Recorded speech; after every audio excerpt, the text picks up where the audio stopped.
नमस्कार मंडळी. दरवर्षी आम्ही मार्गशीर्ष महिन्यात शेतात जेवण बनवतो, दिवा रोडगा दाखवतो म्हणजेच नैवेद्य. आज स्पेशल शेतात बनवली आहे खानदेशी घोटलेली वांग्याची भाजी. साधारण 50 लोकांचा स्वयंपाक होता, त्यामुळे बट्ट्या बेकरीवरून शिकून आणल्या आणि वरण ताकातल्या मिरच्या घरी बनवलं. मला ताकातल्या मिरचीची रेसिपी शेअर करायची होती, पण आज थोडी घाई असल्यामुळे शूटिंग नीट करता आले नाही. पण पुढच्या वेळेस नक्की सविस्तर व्हिडिओ दाखवेल.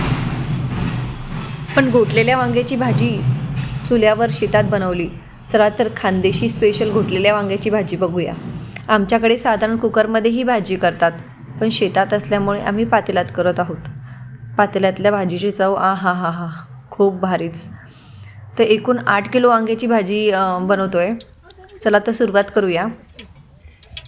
इथे मी चूल पेटवून घेतली. असं मोठं पातेलं घेतलं माती लावून, जेणेकरून पातेलं काळं पडणार नाही. आता तेल घालायचं. सर्व साहित्य किती प्रमाणात लागलं ते मी डिस्क्रिप्शन बॉक्समध्ये दिलेलं आहे, नक्की बघून घ्या. तर तेल चांगलं गरम होऊ द्यायचं. तेल चांगलं गरम झालं आहे. आता या जिरं, मोहरी आणि हिरवी मिरची, लसूण, आल्याची पेस्ट आहे ही घालायची. मस्त हलवायचं, मिक्स करून घ्यायचं.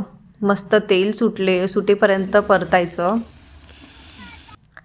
छान तेल सुटलंय. आता यात मसाले घालायचे.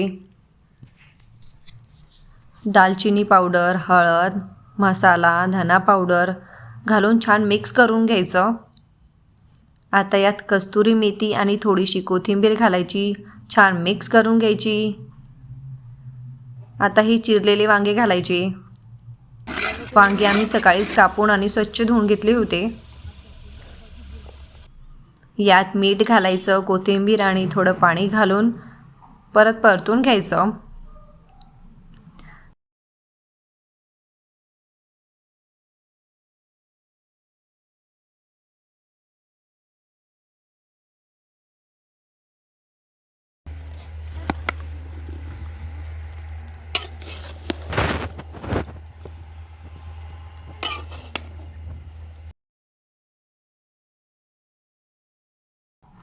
जोवर भाजी शिजते तोवर आपण लिंबू तोडून आणूया. हा बघा लिंबाचा मळा किती छान आहे.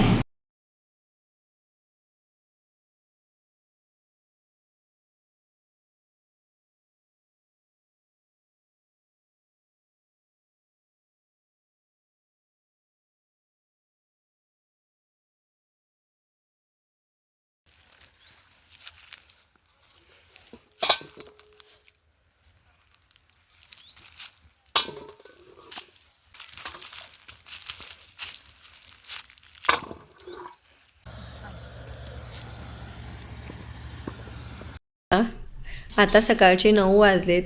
खूप छान वातावरण आहे. मस्त ऊन पडलंय. लिंबूही किती छान आहेत. सडा पडलाय लिंबाचा.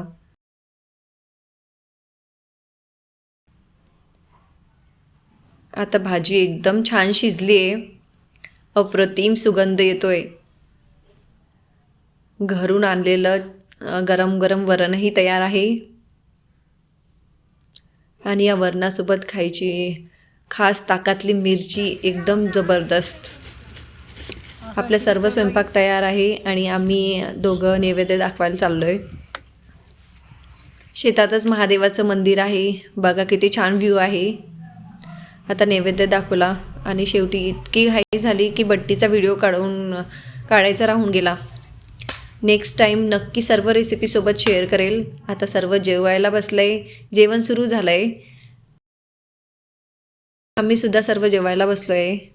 मस्त ते केळीच्या पानावरचं बट्टीचं आळं, त्यात गरम गरम वरण आणि साजूक तूप, घोटलेली वांग्याची भाजी, ताकातल्या मिरच्या, भात आणि गूळ बट्टीसुद्धा मस्त लागते बरं का. आमच्याकडे असं आळं करून खातात.